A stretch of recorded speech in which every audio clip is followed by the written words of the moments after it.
Losing your home to a wildfire or any disaster is devastating, but you're not alone. In today's video from Health Equals Wellness, we're breaking down the steps to help you recover. Process insurance claims quickly, document property losses, find a reliable contractor, protect your health and safety, and explore available government programs. Let's get started. Your first priority is your health and safety. If you've been evacuated, don't return until authorities say it's safe. Seek temporary shelter.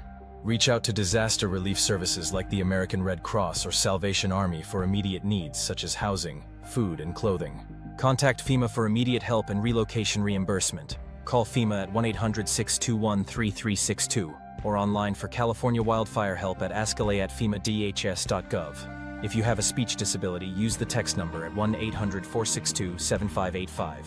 Once you're back, remember the site is considered toxic due to the presence of soot, ash, and smoke residue, which contain harmful chemicals that can be inhaled or absorbed through the skin, posing significant health risks if not properly cleaned up by professionals. This includes exposure to heavy metals, volatile organic compounds, VOCs, and other toxic substances. Always wear protective gear like gloves, N95 masks, and boots to avoid exposure to ash, soot, and hazardous debris. Tip number 2. Avoid entering unstable structures and watch for nails and loose debris. Tip number 3. Contact a healthcare provider for any health concerns. Section 1. Documenting property losses. Documenting your losses is crucial for your insurance claim. Take detailed photos and videos of all damaged areas, including personal belongings, structural damage, and the surrounding property. Be as thorough as possible. Here are 4 tips on how to proceed. Tip number 1. Search your photos of your personal property that was in your home, garage, patio, and landscaping before the fire destroyed your home and property. Tip number 2. Create an inventory list of lost items, including appliances, furnaces, security systems, special cabinetry, and any other home systems or special features. Tip number 3. Include approximate values and receipts if available. This can help provide proof of value. Tip number 4. If you don't have receipts, look through old bank statements, credit cards, or online purchase records. Section 2. Processing insurance claims quickly. Contact your insurance company as soon as possible to report your loss. This can help prevent being denied. Here are tips for processing your insurance claims. Number 1. Provide all documentation, including photos, videos, and inventories. Number 2. Request an advance payment if you need immediate funds for living expenses. Number 3. Keep detailed records of all communications with your insurer. Record any conversations by first letting them know you are recording the conversation. Follow up on any conversations via email. Number 4. Save receipts for temporary housing or other expenses. Number 5. Be persistent and follow up regularly. Consider consulting an attorney for assistance if your claim is delayed or denied. Number 6.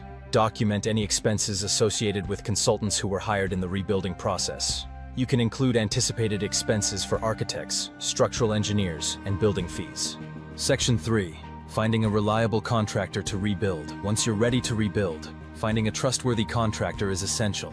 Avoid rushing this decision to prevent scams. There are always unscrupulous contractors that may take advantage of those who are vulnerable.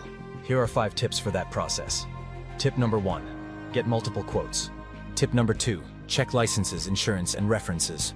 Tip number 3. Look for local contractors familiar with wildfire rebuilding codes. Tip number 4. Avoid paying large upfront fees. Tip number 5. Use resources like the Better Business Bureau or local building associations to verify contractors' credentials. For local building codes, contact your city's planning department. Section 4. Government assistance programs. You may qualify for government programs to help with wildfire recovery. Here are some key resources, as mentioned earlier in this video. FEMA. Disaster assistance for temporary housing, repairs, and more.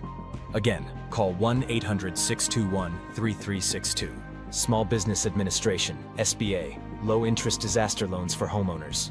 HUD programs, grants for rebuilding and recovery. SBA disaster loans. SBA disaster loans cover different types of losses after a declared disaster. Learn more about each type of loan and if you are eligible. Business disaster loans provide for the repair or replacement of buildings, machinery, fixtures, and inventory. SBA disaster loans can be up to 30 years with no prepayment penalty. Section 5. How to achieve and maintain mental health. First, make sure you acknowledge your feelings. Allow yourself to grieve the loss and accept feelings of sadness, anger, or confusion as natural responses to the situation. Seek professional support. Engage with a counselor, therapist, or support group specializing in trauma and disaster recovery. Stay connected. Lean on family, friends, and community members for emotional and practical support. Practice self-care. Focus on regular sleep, healthy eating, exercise, and mindfulness practices like meditation or deep breathing. Establish a routine. Even in temporary housing or uncertain circumstances, creating a daily routine as simple as a morning prayer can provide a sense of normalcy and control. Engage in activities you enjoy. Hobbies, art, or activities that bring you joy can help alleviate stress and foster emotional healing. Limit exposure to triggers. Avoid excessive news coverage of wildfires or other content that may intensify stress or anxiety. Access community resources. Look for organizations offering assistance with housing, financial aid, and counseling services to reduce stressors. Warning signs. Be aware of warning signs such as persistent sadness, withdrawal, or difficulty functioning. Seek professional help promptly if these symptoms appear. If this video from Health Equals Wellness helped you, please like, share, and subscribe. In our next video from Health Equals Wellness, we will discuss how to support children after a disaster, especially when being displaced from their home or school.